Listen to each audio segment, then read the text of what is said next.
കുറേ ദിവസം ഉത്സവത്തിൻ്റെ അതൊക്കെ പോയി കുറേ ബിസി ആയതുകൊണ്ട് ചെടികളൊന്നും ശ്രദ്ധിക്കാൻ പറ്റിയില്ല. അന്നേരം ഇന്ന് വിചാരിച്ചു നമ്മളെ കയ്യിലുള്ള റോസിനൊന്ന് പ്രൂൺ ചെയ്ത് വിടാമെന്ന്.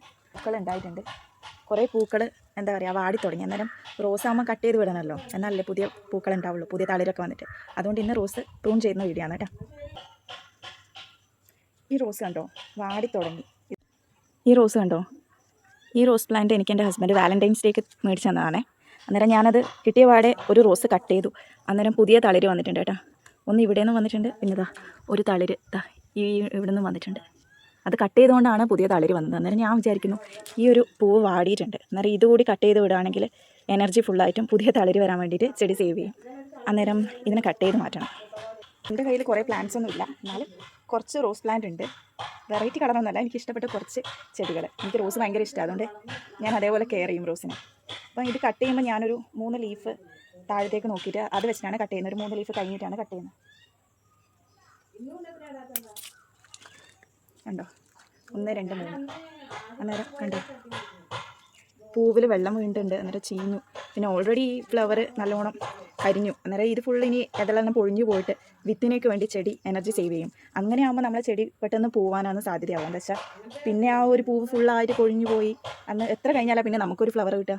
അതിന് മുന്നേ നമ്മൾ ഇങ്ങനെ പ്രൂൺ ചെയ്ത് വിടുകയാണെങ്കിൽ നമുക്ക് പെട്ടെന്ന് തന്നെ പുതിയ തളിര് വന്ന് അതിന് മുട്ട് വന്ന് നിറച്ച് പൂക്കളുണ്ടാവും. അന്നേരം പ്രൂണിങ് ആണ് റോസിന് ഏറ്റവും ഇമ്പോർട്ടൻ്റ് ആയിട്ട് വേണ്ടത്. അന്നേരം നമ്മളിത് കട്ട് ചെയ്ത ഫ്ലവേഴ്സ് എല്ലാം എടുത്ത് വെക്കാം കേട്ടോ. നമുക്ക് നോക്കാമല്ലോ എത്ര ഫ്ലവർ കിട്ടിയെന്ന്. ഈ റോസ് കണ്ടോ, ഇതെനിക്ക് കഴിഞ്ഞ വർഷം ഉത്സവത്തിന് എൻ്റെ ഹസ്ബൻഡ് വാങ്ങി തന്നു കേട്ടോ. അന്നേരം ഈ റോസും ഓൾറെഡി നല്ലോണം വാടി പോയിട്ടുണ്ട്. അന്നേരം കണ്ടോ ഇതിലൊക്കെ പൊഴിയുന്നുണ്ട്. പ്രൂൺ ചെയ്ത് വിടണം. അന്നേരം ഇവിടെ നിന്ന് ഇനി പുതിയ തളിര് വന്നിട്ട് നമുക്കിനി അടുത്ത റോസ് കിട്ടും. ഇതുകൊണ്ട് ഞാൻ വേറൊരു റോസും കൂടി കട്ട് ചെയ്തു കേട്ടോ. അതും കൂടി പ്രൂൺ ചെയ്തിട്ടുണ്ട്. 3 ലീഫ് താഴെ വെച്ചിട്ട് കട്ട് ചെയ്തു. ഈ റോസും ഏകദേശം വാടി തുടങ്ങി കേട്ടോ. ഇതും എനിക്ക് എൻ്റെ ഹസ്ബൻഡ് വാലൻറ്റൈൻസ് ഡേക്ക് ഗിഫ്റ്റ് ചെയ്തതാണ്. കണ്ടോ, അതിന് ഏകദേശം 3 റോസസ് നമുക്ക് കിട്ടിയിട്ടുണ്ട് കേട്ടോ.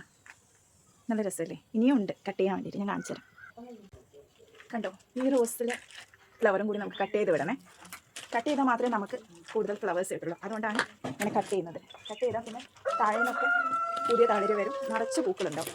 ഒരു പൂവ് കട്ട് ചെയ്യുമ്പോൾ എന്തായാലും നമുക്ക് വിഷമം ഉണ്ടാവും, പക്ഷേ ഇനി കുറേ പൂക്കളുണ്ടാകുമ്പോൾ നമുക്ക് അതേപോലെ സന്തോഷം ഉണ്ടാവും. കണ്ടോ, ഇത് ഏകദേശം വാടി തുടങ്ങി. കണ്ടോ, ഇവിടെ വൈറ്റ് കളർ ഇതെല്ലാം വരാൻ പറയും. അതുകൊണ്ട് ഇതുകൂടി കട്ട് ചെയ്യും. നല്ല രസമുണ്ട് കാണാൻ. ഇതുകൂടി നമുക്ക് കട്ട് ചെയ്യാവേ. കേട്ടോ, ഫ്ലവേഴ്സ് റോസിൻ്റെ സ്മെല്ലുണ്ടല്ലോ, ഐ ലവ് ദാറ്റ്. എനിക്ക് ഭയങ്കര ഇഷ്ടമാണ് റോസസ്.